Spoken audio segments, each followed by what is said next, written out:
Hi, guys, and welcome to today's episode of Coffee with Bobbi. Today, I'm joined with Jevin Koleth.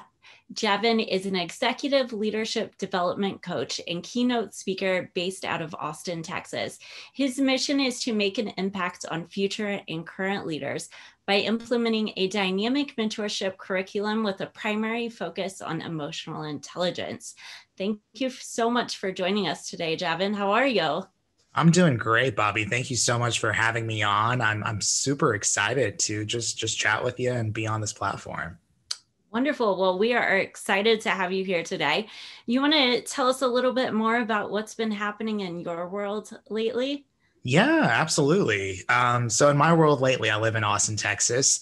So as of late, I'm pursuing my full-time job, which is healthcare consulting, but also my passion project on the side, which is executive leadership development coaching. And the reason that has always been a passion project of mine is just through personal experiences. So during this quarantine period, I started reevaluating things and just kind of thinking intrinsically of like what really fills my cup. And that was one of those things that filled my cup, and I just hadn't pursued in years. And it's been fun to just start it back up and get on different platforms and just meet new people and to talk about it, especially with what's going on in the nation right now. I think it's even more needed. So yeah, just super excited to just pursue my passion here. And that's amazing. It's taken this time for, I think, a lot of us to just step back from what we were doing and doing on a daily basis, sort of maybe not the rat race, but I likened it to like the hamster wheel, sort Yeah. of. It was like the same old, same old. For me, I was on the road all of the time, and there was like no place to breathe to like focus on these passion projects. And then it took this time of just like stopping and being like, that's what I really need to do again. I need to pick it back up. Yeah, no, absolutely. I think sometimes, especially in today's day and age, I feel like we get caught up in the way of the world, and I think it's so easy to get caught up with what the world's expectations are of you, and I think that's a key thing that I learned this summer and through the pandemic is there's a set of expectations that have always been let out for me, and who in my career path and my personal life I should be.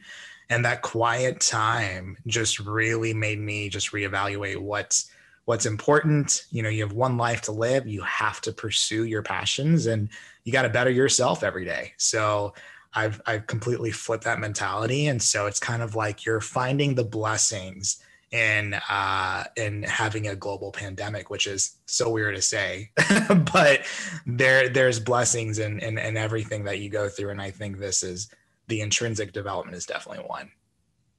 That is amazing. And you hit the nail on the head. Like, you have to go through these hard times to like uncover the diamond in the rough.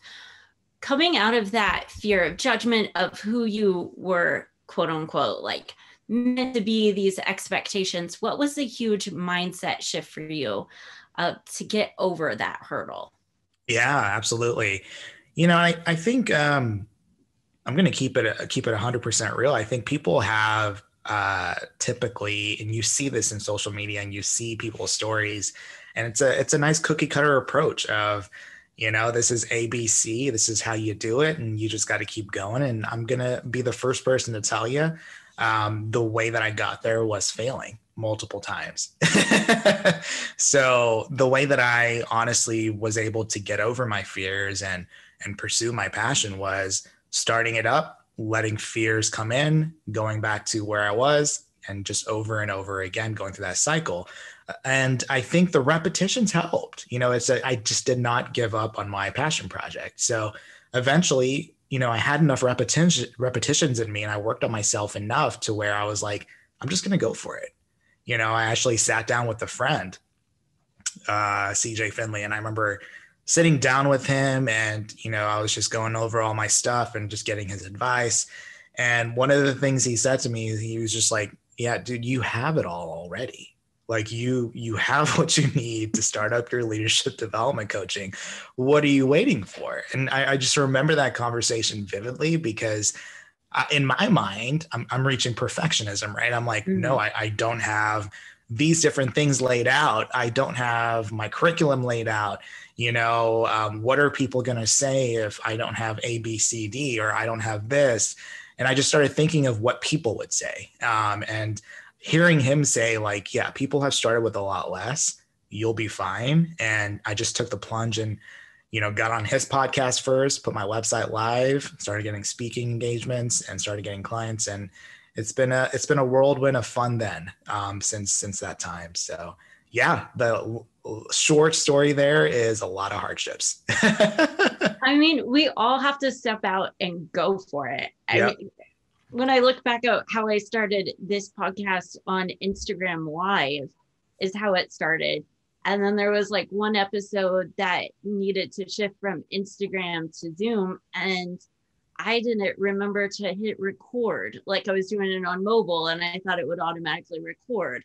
And it didn't. And I was like, well, here we go. We're going to do a rendition of like, here's what I remember from what happened. And it's those failures that you keep stepping out, you keep getting to where you are. And now look at us now. Like we're doing it on Zoom to Facebook Live, it's on YouTube, it's going on Apple and Spotify podcasts. But it's in those moments that we find it. Your friend CJ said it so well. You have everything that you need right now inside of you to do what you're meant to do. Exactly. No, he said it so well. And I think the biggest thing that I got from that is actually, I started correlating that with some of the lessons that I've learned in life. And specifically with leadership, one of the biggest lessons that you learn is your weaknesses are actually your superpowers.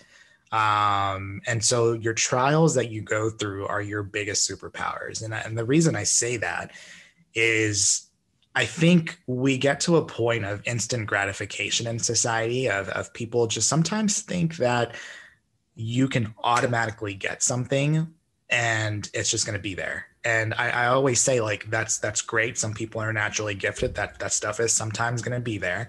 But a lot of the beautiful things in life and a lot of the best creatives that are out there, the best painters, the best musicians, some of the best leaders, they have really honed in on that talent of turning those defects and trials into their superpowers. And so I think when you do that, the greater purpose you have and the more belonging you have with your initiative.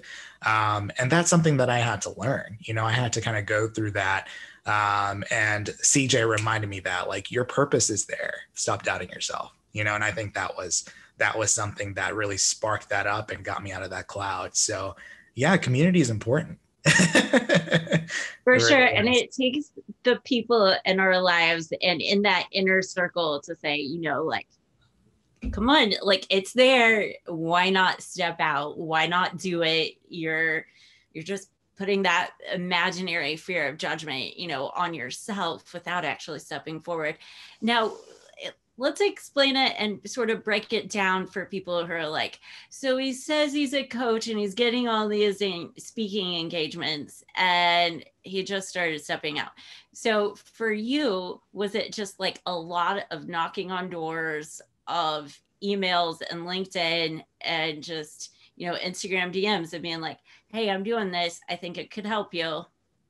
Yeah, very good question. And I completely think that's a necessary thing to talk about. I want to start with going back a little bit on my journey.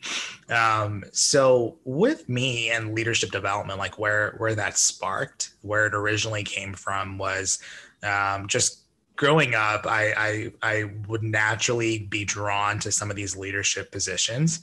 And I thought that I was honestly doing a great job as a leader in all of these different things. And I remember I'm the best task manager out there. Like no one can compete with my task management skills.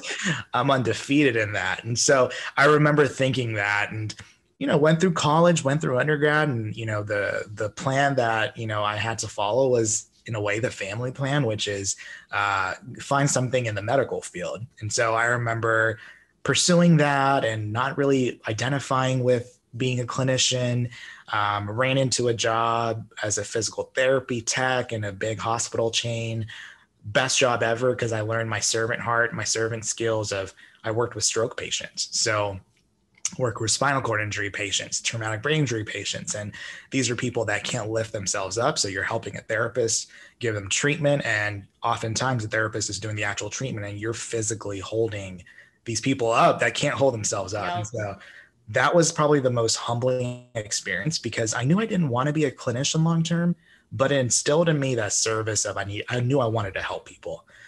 So that's where it started for me. And I actually switched gears and I saw some leadership type graduate programs that were out there. And I just took the plunge and applied for an executive healthcare administration program. Didn't think I was going to get in because it says a lot of experience in administration.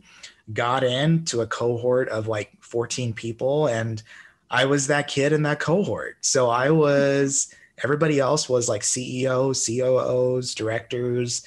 And I'm like, I remember the first day and they went around the tables and I was like, I'm a physical therapy tech, and I just sat there like, and they're like, who let this kid in? Yeah. They're like, why is this kid in this group?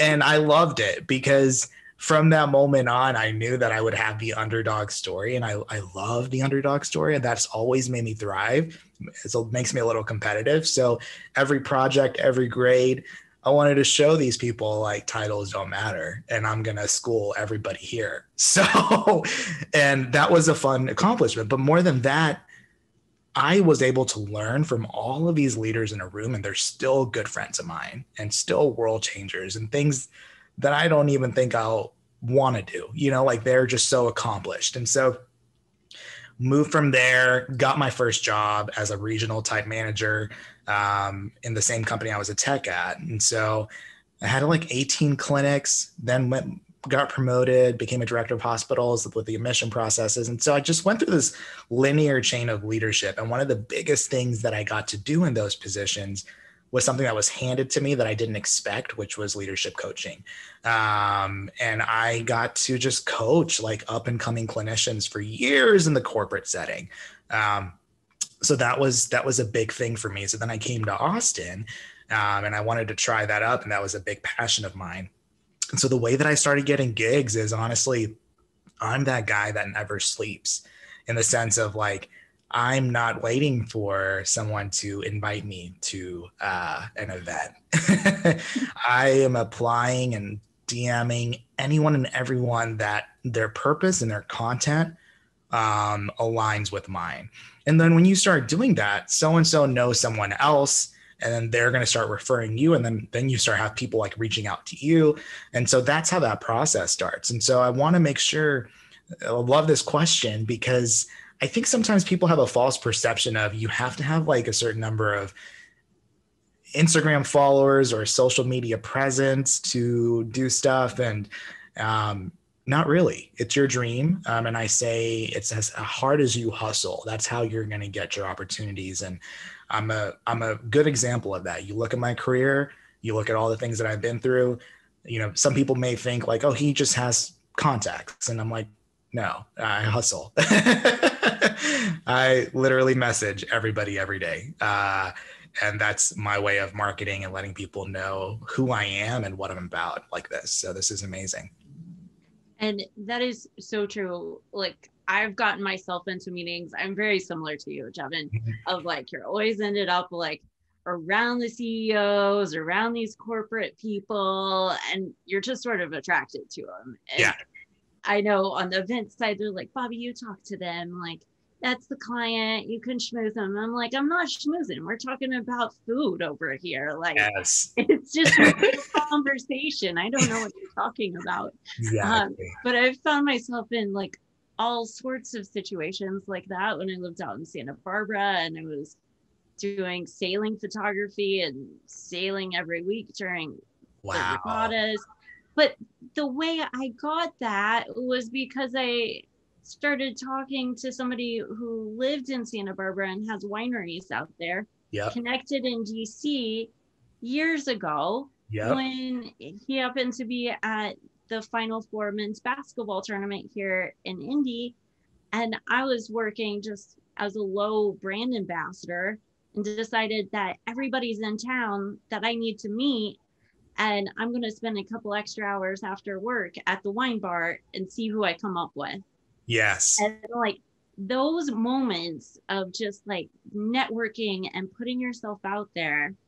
And then when to bring this to close, like how I got onto the boat was I was hanging out in Santa Barbara with that group. And then I was like, you know, it's really cool to watch it from the yacht club. Don't get me wrong, but I want to be on a boat taking photos. And then his advice to me was, Bobbi, you know what you have to do? Go talk to people. So then I ended up on Taxi Dancer. I don't know if anybody, they might be watching this on here, but that was the thing of me, like I had no experience. And Yeah. you seem adventurous. You seem athletic. Like bring your camera. We leave at 4:30 today. That's amazing.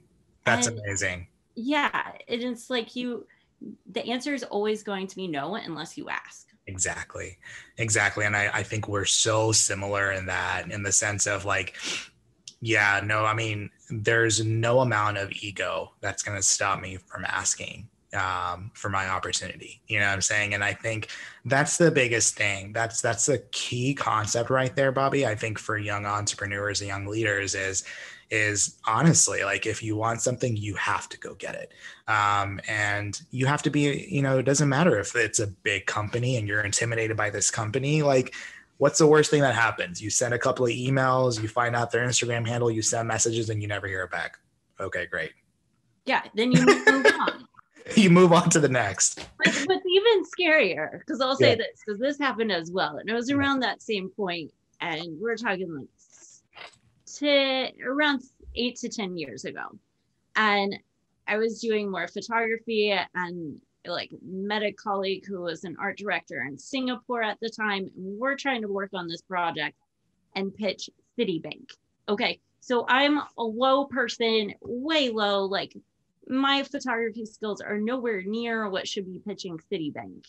Right. But he forced me, and it was a lifelong lesson at that point. He was like, well, you're in the US, like you got to try to get a meeting for us if we're working on this. And I'm like, excuse me, like, how am I going to get a meeting with Citibank? Right. And he was like, well, start emailing them, start checking it out, like, see who you can get into. And I kid you not, I ended up with a phone call at the time with the CMO of Citibank. Amazing. Like, the meeting didn't go anywhere after that. Yeah. But it was that learning experience of like, you just have to ask. Oh my gosh, that is so golden. Yeah, no, I think that is such a key thing there. And I have a similar experiences, nothing as big as Citibank, but I would say definitely when I first was starting to do this, it was that first step into taking that risk of asking, right? And I remember going through that. And I think the fear that was playing in my head, it wasn't even my fear. It was more of a fear that culture and society put into, like, literally we're brought up that way, in the sense of like, if you don't go through the educational system A, B, C, D, or have these creds or have the status or don't know these people, you're probably not going to get something, right? And I had the same experiences. And once I stopped worrying about that and putting myself out there, I remember like I have 4 or 5 rejections, but that one acceptance made the difference, like huge difference. And I remember being down from the rejections, but then that one acceptance, I'm sitting here like, okay, put those rejections away. Like, I'm working with this place, you know what I'm saying? And I never thought that I would ever be able to do that with, like you said, minimal experience and coaching people who have twice your leadership years, like things like that. You're just like, what? But it's not about that. It's not about the stats. It's not about your creds. It's about who you are as a person and believing in yourself and then pursuing it and not giving up. So I love that example that you gave. And to add on to this, when you believe in yourself and you find yourself in these situations, no matter how much experience somebody else has, you still have value to bring to the table. There's something about your experience that they haven't seen before that you can offer and build upon that and offer that value that they're like, I need this person in my life. That's an amazing point. And the reason I say that is because I think that is one of the core principles of being a great leader. It honestly is. If you're a leader that believes that I can only learn from people who are a higher status or the same status as me or more experience, you're missing out, right? And I think the best leaders out there are folks that are like, you're not even in the same industry as me. You're a bartender, but I'm going to talk to you and I'm going to learn more from you. And I'm going to actually learn something from this conversation. And so I think going with that intention as a leader, as a person, with every person that you interact with, everyone has a different life experience. And if you're going to lead a team of diverse people, what better like research study than going out there and just learning something from everyone and then really talking about taking action and being inclusive. So I think that's the core principle, not only in leadership, but I think humanity in general is For right. sure. Yeah. So it's like, it's that difference between the pursuit of a good community versus that egocentric lifestyle, which is basically like egocentric is in a way of like me. I need more status and I'm going to surround myself around this. And what makes the world a better place is just learning from your neighbor, or learning from someone who's totally different. So yeah, I love that concept. I think it's such a undervalued concept. And I think it's time to bring it back. 100% agree with you. The world is a better place when we are actively learning and engaging with people and opening ourselves up to conversations. I can say I have learned so much just from starting this podcast. Like, I was chatting with somebody else. They're like, who do you have on your show? I'm like, literally everybody. I've had venture capitalists, I have leadership coaches, financial advisors, musicians. Like, there's so much that we can learn from everybody. And then you become this like sponge of soaking it all in. And somebody comes up to you and you're like, oh, do you happen to know somebody who does this? And I was like, oh, actually, I've got somebody right here. Do you want to contact them? Yes. No.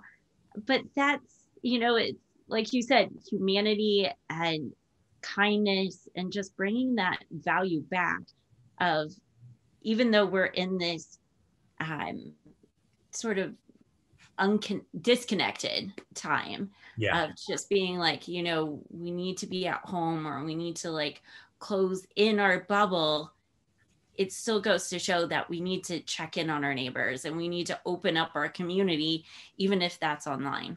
Yeah, no, I think that's an amazing, theme to talk about, because I think the pandemic has forced a lot of things, but one of the things it forces is you don't realize how much you need community and human interaction until it's taken away, And so I think that's huge. And I think obviously the virtual community has taken a huge leap, which is amazing.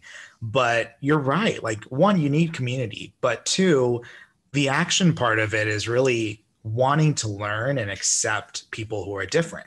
And if you look at what's going on in the nation right now, I think with just people with differences of opinions, and it's so disheartening to see what's happening, because I think a lot of this is, you talk about inclusivity and racial sensitivity and things like that. It's people are going through so many experiences and trauma and suffrage. And all we have to do sometimes is just listen, and all we have to do sometimes is not only listen, but then the next step is stand with your people and take action, in the appropriate way, in a way that's better for society, which is so crazy to see what's happening. And I think I keep reminding myself, like, with all the crazy things that are happening, there's some gold somewhere there. There's some good somewhere there, and there's some opportunities somewhere there. So what I hope is, as a humanity and as a world, that we find that hope and we find that faith and that gold, and we take action, and we just make the world a better place by that simple concept we just talked about, which is literally listen to your neighbor, learn something new, and then take action. Right. And not go at things. If you are at opposite ends of the spectrum, like, don't go at it by saying the other side is completely right or completely wrong and your way is the highway. And I feel like there's the group in the middle who are like, I can't stand any of this right now. Why are we doing this? And then you've got the two extreme sides going, they're wrong, I'm right, they're wrong. And it's just this back and forth. And you're right, like, be human. Like, Yeah. at the end of the day, we're all human. Yeah, absolutely. Be human. And I love what you said is what we all want is peace. And what we all want is a good world to live in. I hope that's what we all want. I think that's a good place to be, right? A healthy place to be is peace and a good world to live in. And I think what's lost sometimes is, it goes back to what does community mean? And I think community is a place where you can honestly have fellowship and relationships with people, and you're not putting I before the world. And I think that's so strong to think about, because when we are so passionate about our points and our stances, we have to automatically think, am I positioning this from a sense of just me, or am I positioning this as far as what's best for the world? And that's where I think these extremists are losing the idea of humanity. Is we're so caught up in our views and what we believe in, and we've dug ourselves in such an extremist point of view that we're not recognizing that this individual or this community has been suffering for years or suffering in a certain way, and we can't validate that any longer. And that's when I see that on any spectrum, any stance, no matter where it is, when I see people not being able to empathize anymore and be there for a community and suffrage that's going on, that's when I'm like, oh my gosh, it's so sad to see. I know. You just look at it, you're like, how is this happening? Yes. And you're describing this sense of community. I know for a lot of people in the US, or I'm not going to generalize here, I'll say for me, being one who used to have the nomad lifestyle, I would come home to my parents' house and that would be like home base, but I was only home for like a week, maybe 2 weeks, and then back out on the road, hopping from city to city. That sense of community, like I found my community in coffee shops. Like I connected with people there. Yes, every coffee shop was different. I made friends around the world. Hence why I needed that sense of community back, and I created this. But when you mentioned this sense of community, the image that popped into my head was in fall of 2020, my boyfriend and I went down to Costa Rica, to Puerto Viejo, for one of his friends' weddings. And he used to live down there. And I can tell you, the moment I landed in Puerto Viejo and it's a super small beach town, like laid back lifestyle. But I met like 100 people that day. And they're like, oh yeah, you're Matt's girlfriends. Like, oh, Bobbi, yeah, we met her. Like I saw people on bicycles, and that was this sense of community that I was like, where is that here? Yeah. And like most of them are expats, most of them are Americans, but that's where they found that community and that sense of wholeness and everything. And it's something that I've yet to find 100% in other places that I've lived. Santa Barbara has come really close. Yeah, absolutely. Oh my, yeah. What you hit on the nail with that story is my dream. I think that's amazing. And I completely agree. I think if you think of the country we live in, it's a cultural melting pot. If you think about it, right? The only difference is I don't know if it's culturally melting like together, like cohesively. It's very like segregated in different ways, right? It's like when you start to blend cheese together. Yes. Like when you melt the cheese, if you're trying to make homemade queso or something. Yes. I'm not talking about with Velveeta here. The good cheese. Yes. And you got that oil separation, you got to melt it all together at the right times. Otherwise, you're going to get these weird coagulated layers and bubbles, and it's going to be like that weird chip that you dip in, and it's all stringy cheese, and you're like, what happened here? Yeah, absolutely. No, I completely agree. And I would say my first experience, and this is full transparency, my first experience being in a setting, in a meeting, anything with such a cultural melting pot was in Austin. When I moved here, I was just, hop in trying to find a church community, and I found a multicultural church community, down in Austin, which was beyond me. I remember sitting there during service and just listening to the sermon. And I looked to my left, there's an Asian American. I looked to my right, there's an African American. I look to my front, I was like, there's an Indian person. And I look over here and I'm like, there's a Caucasian person. I'm like, this is amazing.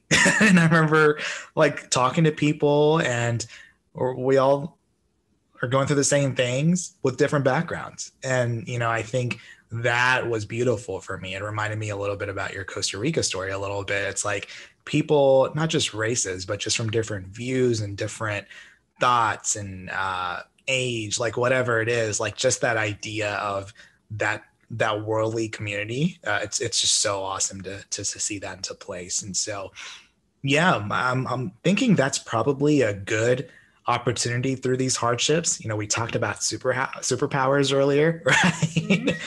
These turmoils and trials, there's a hidden superpower there. And I hope eventually we catch on to it and it's unleashed.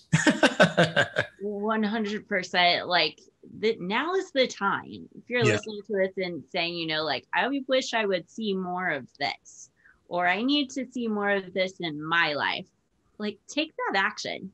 It's here. You've got it within you. If you need to see more positivity, turn off the TV. If you, like stop scrolling and taking care of somebody else's highlight reel. Exactly. We're all people, and like be positive, check in on your neighbor, call a friend, send a text message. And that's what we all need more of these days. Oh, that's actually really good. And I love that you said that, because you broke it down very simple, right? It's like, if you think about it, to get to a point of this happy world that we're talking about, it really is each person being better, right? So what better way to be better than, like you said, take some time to get out of social media, take some time to get out of watching Netflix, go get some air, go get some vitamin D, go work out, go eat healthy, pursue those better things in your life, because those little physical health things do affect your emotional and mental health, right? And I think finding that happiness with yourself then will eventually change the world, but you have to start. And so I think that's a fantastic point. If there's anywhere we can start, it's now within ourselves, and then eventually we'll get into that team mindset. But yeah, it always starts with ourselves, and it's just take baby steps. Yeah. And one simple step, like I'll give this example too. And people who watch my stories on Instagram know, like, I'm a huge fan of fitness and working out, eating healthy. But my brother, who is a former police officer, challenged me because I don't have a gym membership here in Indianapolis. And it's getting cold here. And he was like, okay, well, I have a +1 on my membership. But the caveat is I go to the gym at 5 a.m. And I was like, that's so early. I don't know about that. He's like, just try it. Just give it a week. Like, come with me, see what happens. And I've been going for a month and a half now. Oh, wow. Like 6 days a week. Yeah. Hitting the gym, like waking up at 4:15 in the morning, leaving the house by 4:30, pulling in at the gym 5 till 5. And it's honestly helped so much. But in my mind before, I was like, that's so early. What am I going to do? He's like, you're up early anyways. Yeah. Like, it's free right now. Take it or leave it. And in the back of my mind, it's like, it's free. Plus I get personal training out of it too. So it's a win-win. Like, I'm just like, you got to wake up early. Exactly. No, you brought up a great point. I think it's just taking that first step. I think anything that's change is going to be I don't know about for everybody. For me, at least, it's super uncomfortable. Like I remember I did the same thing. I told myself I'm going to wake up at 5. I'm going to, start off with a little bit of meditation and prayer. I'm going to read a little bit of a book, and then I'll get my morning, jog or walk around Zilker down here in Austin. Mhm.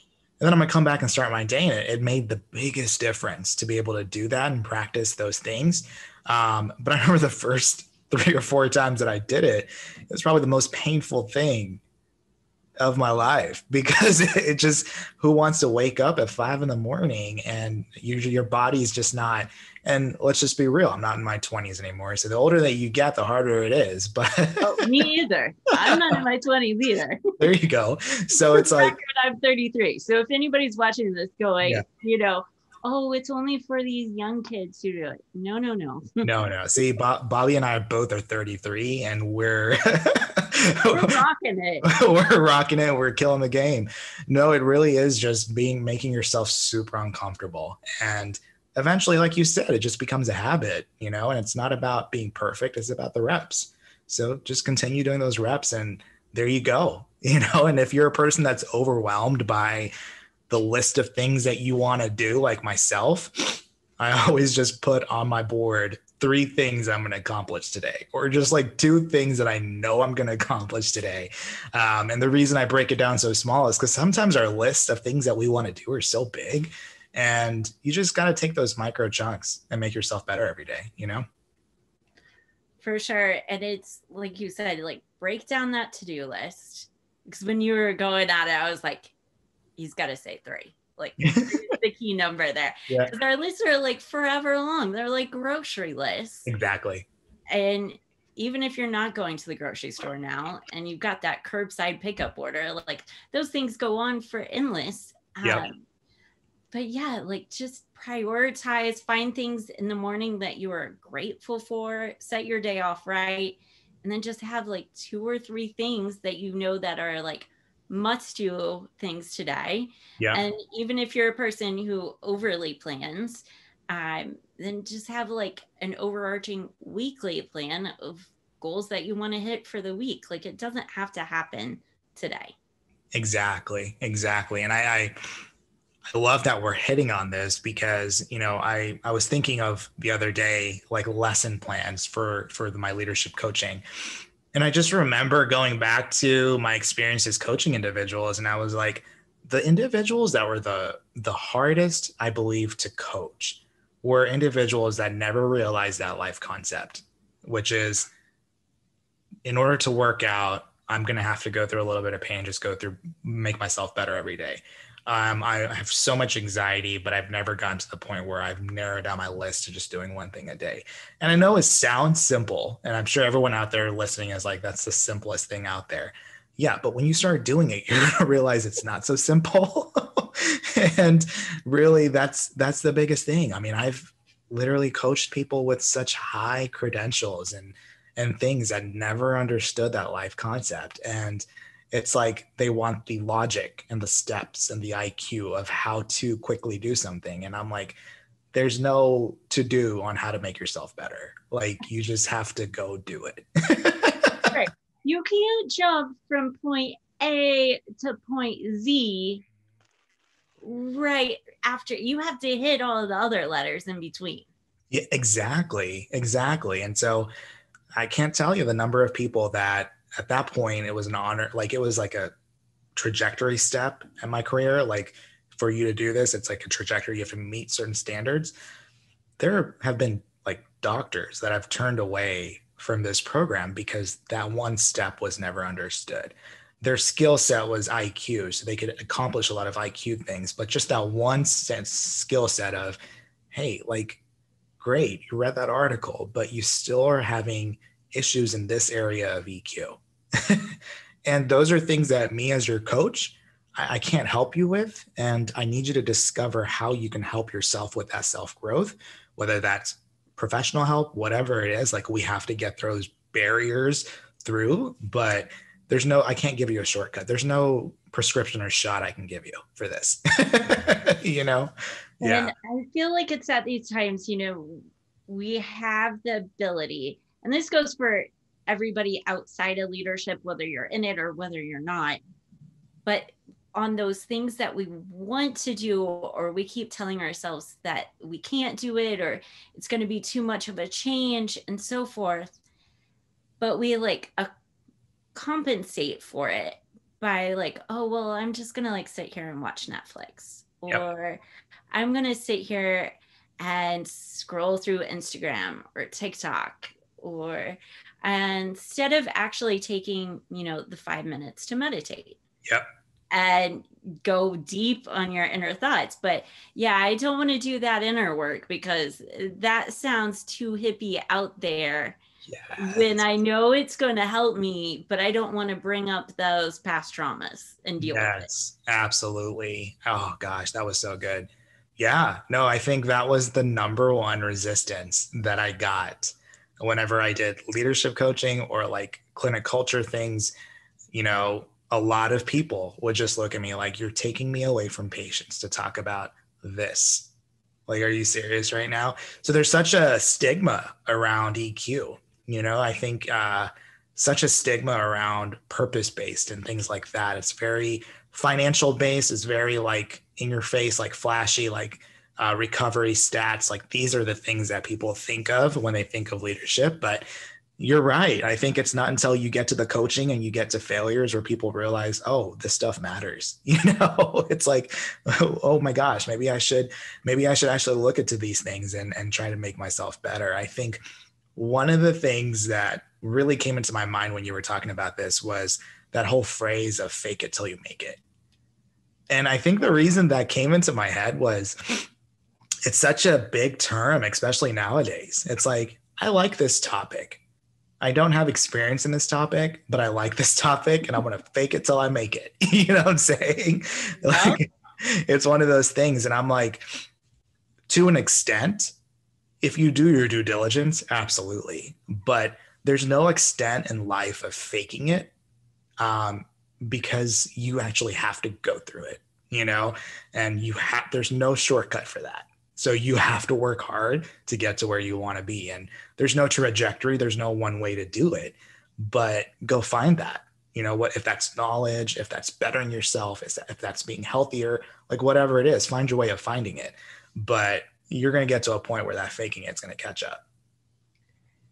Exactly. And if you're like, this goes beyond just like faking it on a work sense. And, we're talking about the whole well-being of a person, because I've been there as like workaholic syndrome. And, I've seen what it does to health. Even when you try to prioritize health and the stress gets in the way and so forth. And I had an eye-opening experience when I was 23. Yeah, 23. And I had a doctor tell me, you are a walking time bomb. Oh my gosh. Like when you hear that from a doctor and they're like, you can't work out anymore. Your inflammation's way too high. I don't know what you've been doing, but like going to the gym every day, what else are you doing? Because it's off the charts high. Like you have to stop. You have to de-stress your life. You've got to like literally, you got to put on the meditation. You've got to do yoga. Walking is exercise now. There's no personal training. There's no spinning classes.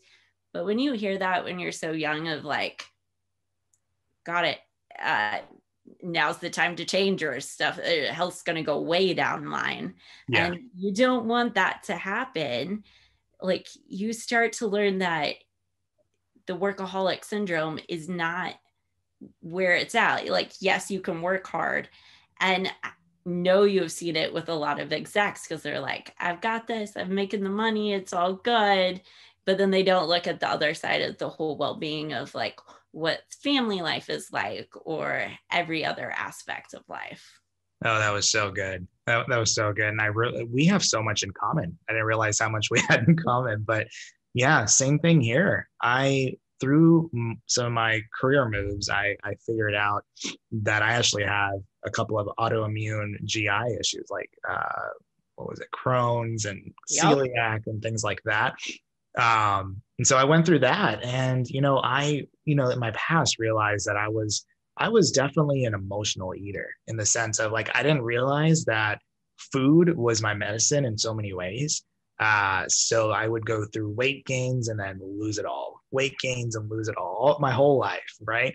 And so, when I was diagnosed with these things, it was a hardship, right? Same thing that you went through. It was that moment of, this is a really hard time, but then you have to flip it around, right? And then, so after putting in the work, I'm like, I feel better than I ever have at a certain moment. And I never thought I would get there, right? And it's because I'm eating clean. It's because I'm actually working out. It's because I'm, looking into holistic approaches, and things like that, which I didn't really need to do it. I was like, I can be young and eat unhealthy and do these things and get away with it. But until you hit that hardship, the change that you make is so much deeper, and I think that superpower that you get is so much deeper because you went through this hardship. And so, yeah, life is the best teacher out there. And same thing as you. Like, I was a workaholic, and I looked around at the executives around me, and I was just like, man, no one's happy here. Like, Yep. I was like, nobody's happy. Why do I want to be a CEO of a hospital? Like, I'm just sitting here, like, one day, like, this is what I want to be. And I just remember looking at my circumstances and just who I am as an individual and my value and my purpose. And, things just did not align. And so I moved to Austin. Like, I literally moved to Austin, went into a completely new world, and am living life right now at the age of 33, which is amazing, right? But I had to go through these hardships, these diagnoses, life-changing moments, being okay with being in public settings and being like, oh, I can't eat that because I'm allergic to it, Oh, I've been there. We'll talk more after the show about that. But yeah, Yeah. I can 100% relate to that. Of like, Yeah. no, I want my thing was I would get, there used to be a salad at Yeah. Cheesecake Factory, and it Yeah. was like fresh vegetable salad. And I'd be like, by the end, my mom and I would go there a lot, like before I was traveling 100%. And that by the end of it, they're like, Bobbi, we just created a pre-save button for you with all of your changes on the salad. So just tell them, if you have a new waiter or waitress, just tell them to hit your button. It's like Exactly. on the computer. Exactly. Or, just getting over the fact of when you're like in like corporate, meetings or dinners, or you're taking out a client, just those questions of, oh, you're not having bread. Like, why aren't you having bread today? And I'm like, yeah, I can't have bread. I'm allergic to gluten. I'll be in the hospital. But anyways, like, Moving on. We don't want to go there today. yeah, I was like, next topic. We got 10 minutes. Let's keep going. Like, there's things to do here today. Yeah. And I think right now that's even more normalized in today's culture from what it was. Oh, yeah. Oh, so much more normalized. I mean, even, moving from Dallas to Austin, like that healthy eating and just these different, like, I can't go anywhere and I can't not see gluten-free, vegan-free, dairy-free. Like, it's just everywhere. I love that about this city. But yeah, you just get to a point. That's just another uncomfortable situation that turns into an opportunity that doesn't faze you. People are like, how do you live that life? You can't. You got to figure out the new research and things that are out there. And I'm like, no, I'm good. I feel great. Yeah. You're like, I'm rolling with it. Like, I don't know about you, but I'm doing me. Yeah, exactly. I feel great. I know my limitations, and I've turned that into happiness. So we're good. That is incredible. Jevin, as we begin to wrap up this conversation, one question I ask on every show is, what is one of the biggest blessings that you've seen over this past year? Yeah, the biggest blessing that I've seen this past year is, I guess, just the importance of life and the opportunity that we've been given. I think this year has been a year of so many things that have just popped up, so many uncomfortable situations, so many disruptive movements that are happening in the world. And I think it just forces you to really just look within yourself and figure out, what are those opportunities of growth that I need? How do I make myself better? And then how can I help the world? So how can I make a difference in the world? And just pursuing whatever passion that is the biggest blessing that I've realized. Ooh, I love that. And where can we all find more out about you? Yes, Media, absolutely. websites, you name it. Yeah, yeah. So definitely Instagram. I think Jevin Koleth, JevinKoleth is my Instagram handle. So you'll see fresh content there. But my website has a little bit more about my leadership side, which is www.jmkleadership.com. Amazing. I'll make sure to add this wherever you're watching or listening to it. It will be in the caption and the show notes so you can connect with Jevin and learn more about leadership development and just all around positivity, well-being aspects in life. Jevin, thank you so much for coming on the show today. This has been amazing. This has been a great time, Bobbi. Thank you so much for having me on and keep doing what you're doing. I love it. Oh, wonderful. Thank you. And for everybody who is watching today, as we leave you with our closing statements of peace and community, just do something today for your neighbor. Whenever you're watching this, whether it's calling a friend, whether it's sending a text message, checking in on your neighbor, smiling at somebody as you're going on a walk, just embrace that sense of community today. So thank you so much for tuning in and listening and watching today's episode of Coffee with Bobbi with Jevin Koleth. Thank you so much. Bye, guys.